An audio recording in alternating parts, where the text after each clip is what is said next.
Si tu es chantre dans l'Église, ce message te concerne. Écoute-moi, ta position au sein de l'Église ne garantit pas ton salut. Alors, évite la distraction et discipline ta vie.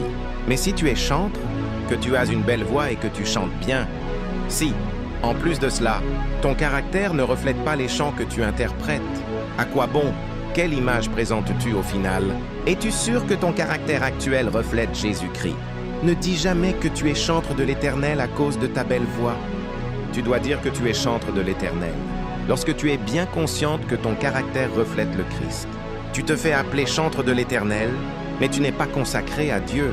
C'est toi qu'on invite n'importe où et n'importe comment parce que tu as une belle voix et que tu chantes bien.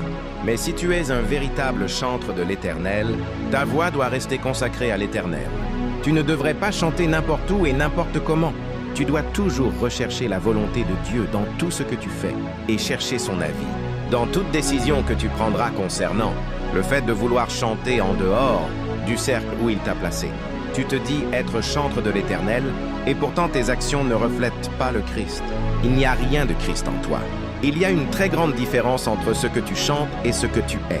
Tu te dis être chantre de l'Éternel et pourtant tu chantes pour plaire aux hommes. Tu n'es même pas dirigé par le Saint-Esprit. Malgré cela, tu continues de te faire appeler chantre de l'Éternel. Tu chantes pour qui au juste? Tu chantes pour l'Éternel ou bien pour plaire aux hommes?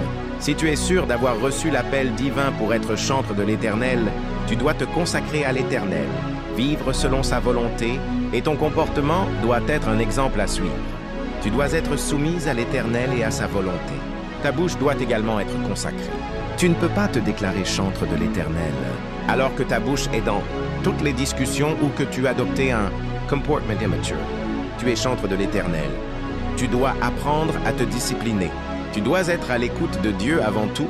Le Saint-Esprit doit t'inspirer les chants que tu chantes. Tu dois également être spirituel. Mais si tu te fais appeler chantre de l'Éternel, alors que ton comportement est charnel, dans l'Éternel, tu veux chanter pour plaire aux hommes seulement, c'est dommage. Tu dois également éviter l'orgueil. Oui, l'orgueil, voici le gros problème des ministères de chant dans l'Église.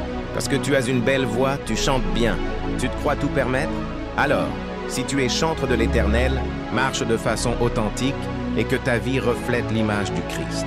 Évite de t'enfler d'orgueil parce que tu as une belle voix et que tu chantes bien, ce que tu dois comprendre. C'est qu'avoir une très belle voix et bien chanter ne garantit pas ton salut auprès de Dieu.